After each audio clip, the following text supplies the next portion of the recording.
J'ai connu un homme qui a traqué les pires criminels de notre société. Il a réussi à découvrir ce qu'il y a de pire en nous. J'ai l'honneur d'avoir vécu assez longtemps pour vous parler de Mogota. Immersion vers le passé, à la découverte de cette légende. Et à la Chichubayo. Nayo. J'espère que vous avez la référence parce que ce film est légendaire. Salam à toi mon ami, j'espère que tu vas bien et que ta famille se porte bien. Aujourd'hui nous sommes en 2022 et si vous êtes tombé sur cette vidéo, c'est que vous êtes revenu du passé. Il va se la fermer ce con, qu'est-ce que tu nous racontes bordel, Mogo? Ok, calmez-vous, on va commencer cette vidéo bande de moldus, de toute façon vous pouvez pas comprendre. Bref, on continue. On va se concentrer sur le sujet de la vidéo, soyons un peu plus sérieux mesdames et messieurs, parce que ce sujet est vraiment triste. L'histoire que nous allons voir aurait pu arriver à n'importe qui d'entre nous et ça, c'est une réalité. Avant de commencer, ce que je vous propose, c'est de regarder la barre de like et d'imaginer que c'est un burger. Oui, je vous vois venir, le mec ne s'arrête jamais avec la bouffe, mais que voulez-vous, c'est la vie. Bref, imagine que la barre de like ce soit un bon gros burger bien fat, bien juteux là, tu vois ? Et bah tu le détruis comme cette barre de like et tu ne laisses aucune miette. Fais-moi honneur à cette vidéo comme tu ferais honneur à ce burger, bordel. Maintenant que j'en ai fini avec mes bêtises, éteignez votre lumière, installez-vous bien et laissez-vous emporter par ma voix.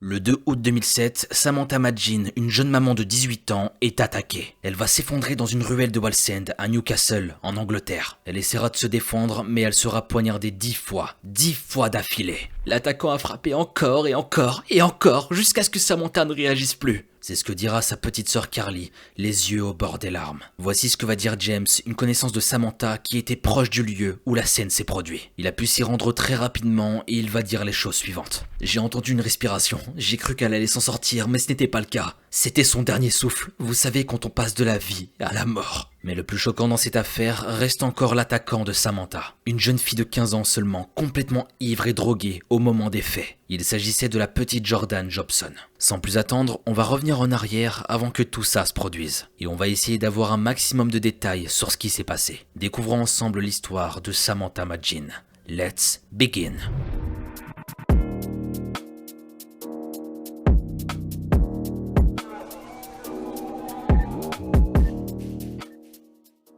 Samantha est née le 24 avril 1989 à Newcastle. Ses parents Stan et Alison sont attentionnés et aimants. La famille habite à Wallsend, près de Newcastle, et tout va bien dans le meilleur des mondes. Stan, le père, dirige le Dorsey Arm Hotel, qui fait aussi pub en même temps. Sa mère, elle, est une femme au foyer très heureuse qui s'occupe de ses 3 enfants. Il y avait le grand frère Lee, né en 1986, Samantha en 89 et la petite sœur Carly en 1991. Samantha a été décrite par ses amis et sa famille comme une jeune fille souriante. C'était une amie fidèle sur qui on pouvait compter, et ça, y a rien de plus beau je trouve. Les amis sur qui on peut compter, y en a pas tant que ça, donc ça fait plaisir. Elle était drôle et savait apaiser les esprits. Elle dégageait une énergie positive et faisait tout pour rendre les gens heureux autour d'elle. Carly, la petite sœur, témoignera dans un programme télévisé en Angleterre. Elle était en compagnie de sa maman et elle dira tout l'amour qu'elle portait envers sa sœur. J'étais la plus petite et la plus timide, et Sam s'arrangeait toujours pour parler ou demander quelque chose à ma place. Elle était très protectrice. Samantha était aussi une jeune fille très populaire à l'école.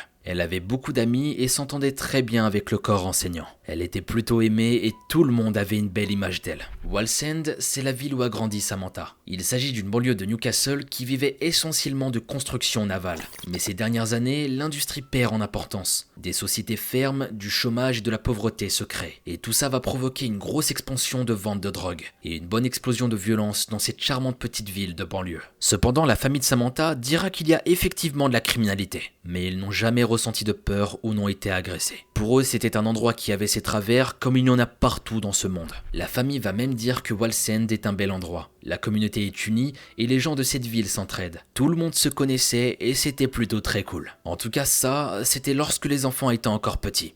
Parce qu'au fil du temps, des voisins se sont installés et tout a fini par changer. La communauté s'est désunie et désormais le quartier est différent, même s'il fait toujours bon vivre. Il y a moins d'entraide, moins de sourires, mais c'est la vie qui voulait ça apparemment. Maintenant, ce que je vous propose, c'est de s'intéresser à Jordan Jobson et de faire un focus sur sa vie. Jordan Jobson, quant à elle, a grandi à Walker, non loin de Wallsend à Newcastle. C'était une jeune fille tout ce qu'il y a de plus normal. Ses parents ont refusé tout contact avec la presse, et ils ont catégoriquement refusé que l'on divulgue quelques informations les concernant. Donc de notre côté, on va respecter ce choix. Par contre, on va parler de Jordan qui, rappelons-le, avait 15 ans lorsque le drame est arrivé. On sait juste que c'est une jeune fille qui, au moment des faits, n'était pas connue des services de police, ni d'aucun service d'ailleurs. Elle commence l'alcool et les drogues très tôt, mais refusera de divulguer à quel âge elle a commencé, certainement de peur d'être jugée. Elle n'est pas non plus une élève modèle. Elle est virée de différents établissements scolaires pour absentéisme de façon répétée. Elle sera rapidement accro à la cocaïne et à l'alcool. D'ailleurs, quand elle se fera arrêter, elle dira à la police qu'elle a bu 3 pintes de vodka et qu'elle a pris 8 rails de coke à 15 ans. What? Moi je regardais encore La Petite Maison dans la Prairie à 15 ans. Me regardez pas comme ça, c'était trop bien. Charles Ingalls, quel homme incroyable. À 15 ans, je me battais avec mon petit frère s'il avait touché à mon yaourt préféré que j'avais caché dans le frigo. Je crois qu'on n'avait pas du tout la même vie. Jamais à cet âge-là, ça m'aurait traversé l'esprit de prendre de la coke. À 15 ans. Enfin bref, pendant que Jordan gâche sa vie avec toutes sortes de substances, Samantha, quant à elle, prendra une décision radicale qui va bouleverser sa vie à jamais. Elle vient d'avoir 18 ans et sa mère raconte « J'étais au travail et je savais qu'il y avait quelque chose qui dérangeait Samantha. » Effectivement, sa fille lui annonce qu'elle pense être enceinte. Et même si ce bébé n'était pas prévu dans ses projets, elle l'assumerait et affronterait la réalité. Et honnêtement, au vu de la situation, c'était très mature pour son âge. Parce qu'élever un enfant très jeune, ça doit pas être facile. La maman de Samantha apprend la nouvelle et elle est très heureuse. Seulement, elle a un horrible pressentiment pour la suite. Elle dira à ses amis qu'elle avait peur que sa fille meure en accouchant. Elle avait comme une impression qui ne s'explique pas. Elle savait que quelque chose d'horrible allait arriver, mais elle ne savait pas quoi. Et bah qu'on le croit ou non, les pressentiments des mères, c'est quelque chose d'incroyable. Elles ont rarement tort sur ce qu'elles ressentent et je trouve ça particulièrement fascinant. Un petit peu effrayant, on va pas se mentir, mais fascinant quand même. Bref, Callum va naître au mois de mai 2007. Et quelques semaines plus tard, Samantha va prendre une décision. Pour elle, il est temps de se prendre une petite soirée avec ses amis. Elle avait besoin de se changer les idées et de profiter un peu. Donc elle demande à Carly, sa petite sœur, de devenir une babysitter. Carly est nerveuse parce que c'est sa première garde d'enfant. Mais elle va quand même accepter pour aider sa grande sœur. Malgré le fait qu'elle avait du mal à lâcher Callum, Samantha le dépose donc chez sa mère et part avec ses amis ceux de Haute. C'était une belle journée et il faisait beau. Samantha et sa bande de copains décident d'aller sur la côte, en bord de mer, histoire de profiter un peu. Elle ne parlait que de Callum, diront ses amis, mais elle s'amusait bien quand même. Elle était heureuse et riait beaucoup de cette petite escapade. En bonne maman qui se respecte, elle demande à ses amis en fin d'après-midi s'ils peuvent retourner à Wallsend pour checker que tout va bien pour Callum. Et bien sûr, ils acceptent directement. Lors de l'enquête, Carly, la petite sœur, racontera les choses suivantes. Lorsqu'elle est arrivée, Callum pleurait parce que je tardais trop à lui préparer le biberon. Samantha, énervée, m'a dit alors qu'elle voulait le faire, mais j'ai insisté pour qu'elle retourne avec ses amis et qu'elle profite. Carly ne se doutait pas une seule seconde que c'était la dernière fois qu'elle verrait sa grande sœur. Samantha repart donc avec ses amis sur la côte afin de bien terminer cette belle journée d'été. Ils écoutent de la musique, boivent quelques verres, dansent et ensuite décident de retourner à Wallsend. Une fois sur place, le groupe qui est maintenant un trio, un couple d'amis et Samantha décident d'aller rendre visite à James. James est un ami de Lee, le frère de Samantha, et il habite tout près de là où ils étaient. D'ailleurs, voici une déclaration de James. J'étais chez moi tranquille posé, et d'un coup ça frappe à la porte. Il était environ 9h, 9h30 je pense. Je vais ouvrir la porte et je vois un couple d'amis avec Sam. Ils étaient tous contents, comme quand tu sors et que t'as bu un verre, tu vois. James vivait dans une ruelle de l'ancien Wallsend. Mais notre groupe se sépare de James et reste là à rire et à discuter. Quelques minutes plus tard, apparaît un groupe de 3 ou 4 personnes, visiblement ivres, et passe près de Samantha et ses amis. Samantha, moqueuse et alcoolisée, aurait lancé « Oh, regarde-lui comment il marche !»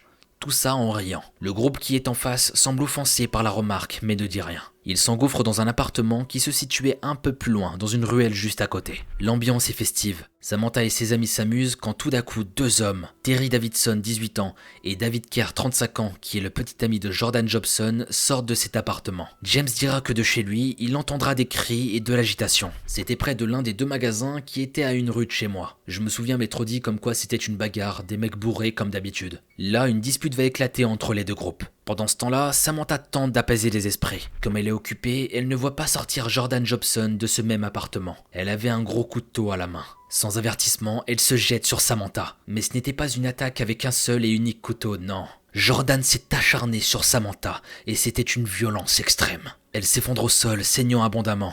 Et pendant ce temps, Jordan, David et Terry s'enfuient dans la nature. Un des amis de Samantha court chez James pour trouver du secours. Et James dira les choses suivantes. J'étais à la fenêtre et j'essayais de voir d'où venait ce bruit. Quand tout d'un coup mon ami a frappé un coup très violent à la porte. J'ai couru ouvrir, il avait du sang sur lui. Il était anxieux, il m'a crié. Samantha s'est faite poignarder. J'ai couru jusqu'au bout de ma rue et elle était juste là, sur le sol. Je ne me suis pas rendu compte à quel point c'était grave. Elle était juste là, immobile. Puis l'ambulance est arrivée. Ils l'ont prise en charge et ont commencé à la soigner et c'est là que j'ai vu son dernier souffle. 43 blessures distinctes. Samantha s'est pris 10 coups de couteau. 1 au visage, 4 au bras gauche, 2 au bras droit et 3 à la poitrine. L'une des blessures était mortelle et a sectionné une artère près du cœur. Ce crime fait partie des plus monstrueux que j'ai pu vous présenter jusqu'ici, vu l'acharnement des coups. Il y avait tellement de haine et d'insistance, c'est juste effroyable. Et surtout venant d'une adolescente de 15 ans, ça paraît juste irréel. Que Samantha repose en paix. Dans la maison familiale, Allison rentre du travail et voit son fils Lee très agité, hurlant à sa mère de lui garder un taxi devant la maison. Allison, la maman, va décrire la scène. Je rentrais à la maison et Lee était en train de mettre ses chaussures. Il mettait ses bottes du travail et en même temps il me disait qu'il fallait garder le taxi devant la porte. Alors je lui demande pourquoi, mais qu'est-ce qui se passe ? Pourquoi un taxi, Lee ? Il me répondra très attristé. Samantha s'est fait poignarder. J'ai été prévenu par un de ses amis qui est venu en courant et couvert de sang. Alors j'ai écouté mon fils et je n'ai pas réfléchi et je suis monté dans le taxi. Je me souviens avoir pensé qu'il s'agissait d'une erreur parce que Samantha ne se serait jamais mise dans une situation pareille. Jusqu'à se faire poignarder, je me suis dit qu'il avait dû se passer autre chose. Elle prend sur elle et elle appelle toute la famille. Ils se réunissent tous à l'hôpital, mais à ce moment-là, ils pensent tous que Samantha est encore en vie. Quand Allison, la maman, arrive à l'hôpital, elle aperçoit de nombreux policiers. Et à leur visage, elle se rend compte de la situation. Elle commençait à se rendre compte que tout ça n'était pas une erreur, c'était très grave. Quelques minutes plus tard, Carly, la petite sœur, arrive à l'hôpital. Je me vois arriver à l'hôpital et voir ma mère. J'ai su ce que personne ne nous avait réellement dit. Samantha était morte. Ma mère, elle le savait. Personne n'a réellement dit que Sam était morte. Mais on le savait, on le ressentait. Aux premières heures du lendemain matin, la famille de Samantha est enfin autorisée à la voir. Et voici le témoignage de la mère, puis de la fille.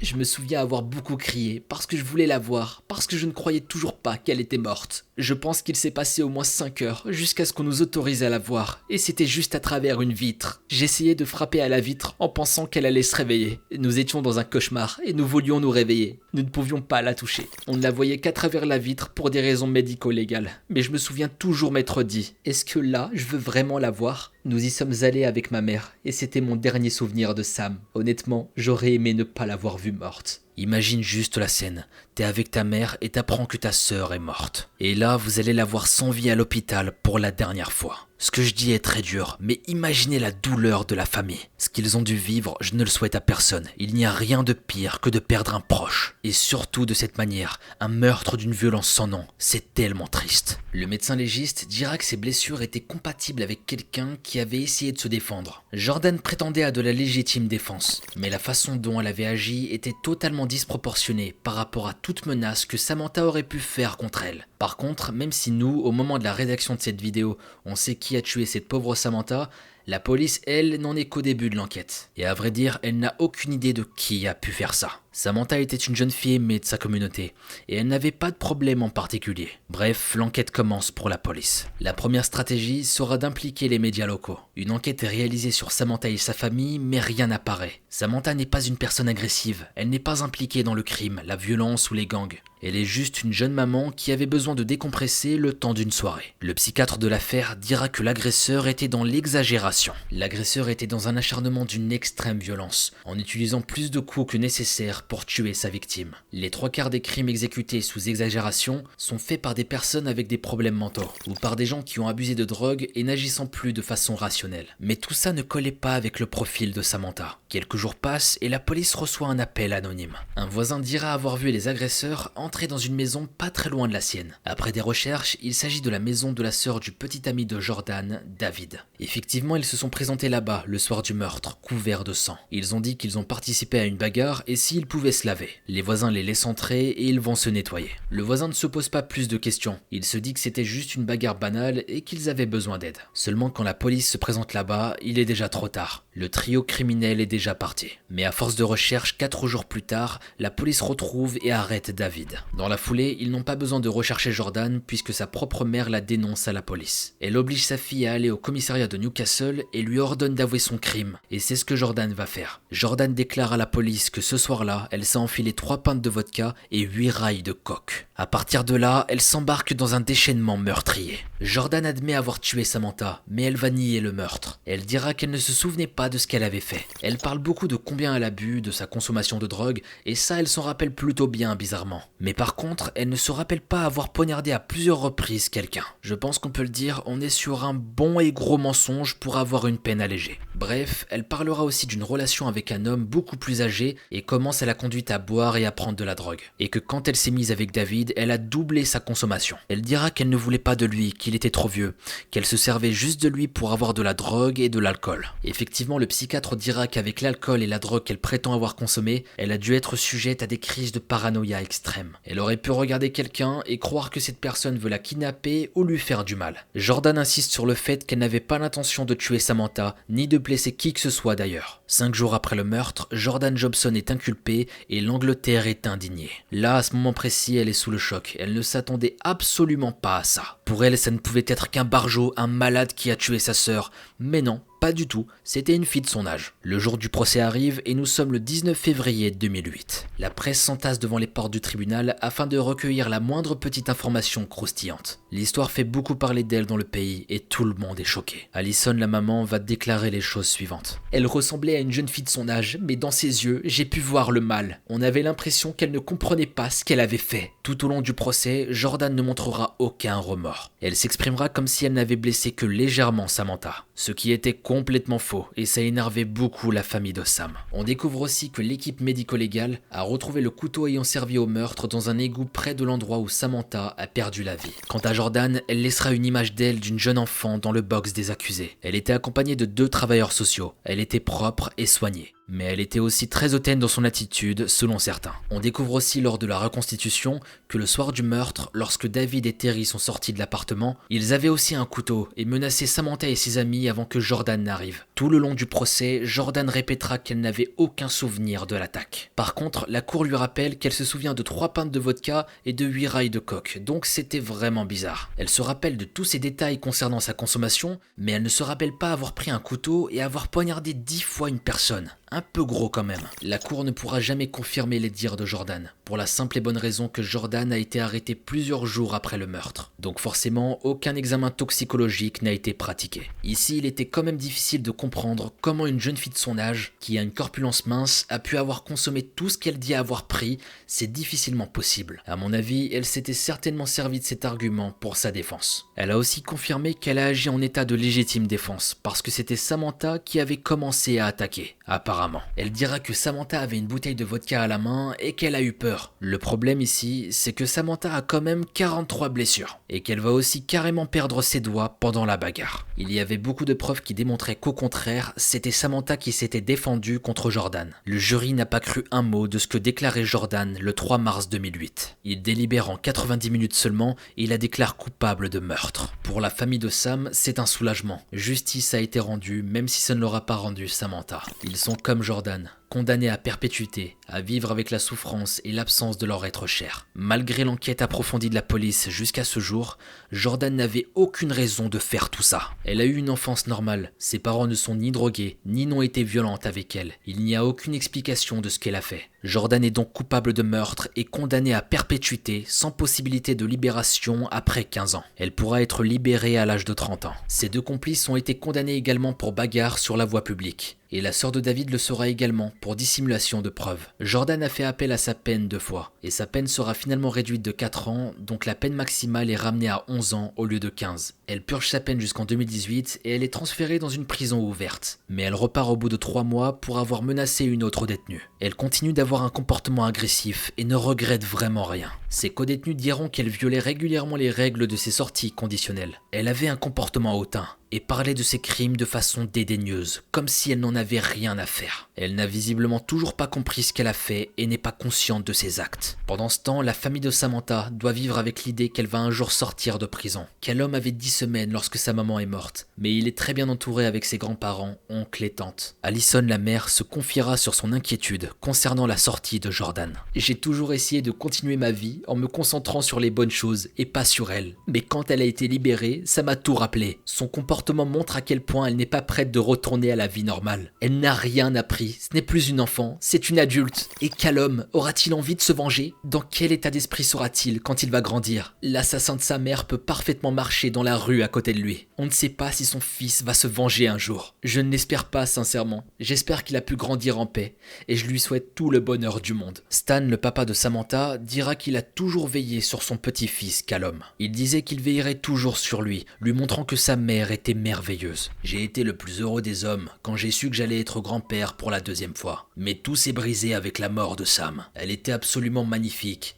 Elle était vraiment pétillante, je me sens engourdi. Je n'arrive pas à croire qu'elle est partie. Samantha avait l'habitude de dire que Callum riait à chaque fois qu'il me voyait. Maintenant je dois m'assurer qu'il soit heureux le reste de sa vie. Et je veux aussi m'assurer qu'il sache à quel point sa mère était belle. En fouillant à droite à gauche sur internet, on ne retrouve aucune information concernant la famille ou la mère de Jordan Jobson. Et c'est normal parce que la maman de Jordan ne souhaite en aucun cas communiquer concernant l'affaire, mis à part dans le cadre de l'enquête. Elle aurait interdit formellement que son nom ou ceux de sa famille apparaissent où que ce soit, sous peine de poursuite. Est-ce que c'est de la honte par rapport à leur fille, son acte horrible au sein de la communauté? On ne le saura probablement jamais, mais honnêtement je pense que ça doit être ça. Maintenant, que dire de cette affaire? Eh bien, c'est une très triste histoire. Samantha, 18 ans à peine, décide de devenir une maman responsable et Jordan ne lui laisse même pas l'occasion, puisque le petit Callum a à peine 10-11 semaines lorsque sa mère meurt. Elle n'aura même pas le temps d'être une maman. Une adolescente lui a pris la vie, soudainement, lors d'une soirée. Les deux jeunes avaient deux vies complètement opposées, mais je vous avoue, je ne sais pas quoi penser de Jordan. Ce que je me dis dans ma tête et ce que je me répète, mais qu'est-ce qui va te prendre dans ta vie pour prendre de la drogue et de l'alcool et à 15 ans? 15 ans seulement, sérieux. À cet âge-là, c'est l'adolescence, la fin de l'enfance. T'es encore une gamine, bon sang. C'est malheureux de voir ça. Est-ce qu'elle a pris ce soir-là quelque chose qui pourrait lui avoir fait oublier une partie de ce qu'elle a fait? Est-ce qu'elle en a un souvenir déformé? Elle dit qu'elle s'en souvient pas, mais elle se souvient avoir pris de la drogue et de l'alcool. Honnêtement, cette histoire me perturbe et j'ai du mal à comprendre. Attention, ici, je ne cherche d'excuses à personne, ni à défendre qui que ce soit. Je cherche juste à comprendre, mais concrètement, je n'y arrive pas. La famille de Samantha a fait un beau geste en créant une association pour toutes les victimes de crimes au couteau. C'est une façon de ne jamais oublier Samantha. Cette histoire, c'est aussi celle d'une membre de mon équipe qui se nomme Marie-Louze sur la chaîne Mogota. Elle a perdu son frère qui est mort d'un coup de couteau aussi. Peut-être qu'un jour elle témoignera et nous racontera son histoire. D'ailleurs, elle tient à dire les choses suivantes. Elle comprend la douleur de cette petite sœur et de cette mère, car en voyant Allison parler de sa fille, elle n'a pas pu s'empêcher de penser à sa mère. La perte d'un membre de sa famille est une douleur indescriptible. La sensation de manque est présente au quotidien, et plus forte encore lors des réunions de famille. Pour ce qui reste, il y a les souvenirs qui les suivent jour après jour. Seul le temps apaise cette douleur. Le temps ne fait que l'apaiser, parce qu'elle ne part jamais. Paix aux âmes des défunts, et qu'ils puissent reposer en paix. Une chose est sûre, c'est que Samantha sera toujours dans le cœur des siens. Et pour Marie-Louze qui a perdu son frère également suite à un coup de couteau, elle ne l'oubliera jamais, et il restera à jamais dans le cœur des siens également. Ainsi se termine cette affaire sur Samantha Madjin. Elle nous a quittés bien trop tôt et j'aimerais vos avis concernant son meurtre. C'est tellement triste de voir ce genre de choses se produire. J'aimerais aussi vos avis concernant la meurtrière Jordan. Si selon vous elle était pleinement consciente de ce qu'elle a fait, ou si vraiment vous pensez qu'elle était inconsciente et qu'elle n'a pas menti finalement. Et aussi pour finir, j'aimerais envoyer beaucoup d'amour et de force à Marie-Louze qui fait partie de mon équipe. Merci à toi vraiment pour cette affaire et j'espère que ton frère repose en paix là où il est. En tout cas, il peut être fier d'avoir eu une sœur comme toi, et c'est moi qui te le dis. Sur ce mes amis, cette histoire nous rappelle plus que jamais de profiter de chaque instant avec nos proches. Alors s'il vous plaît, maintenant que cette vidéo est terminée, let's go, profitez de cette vie bordel. Et quant à nous, on se retrouve très vite pour une nouvelle vidéo, c'était Mogota.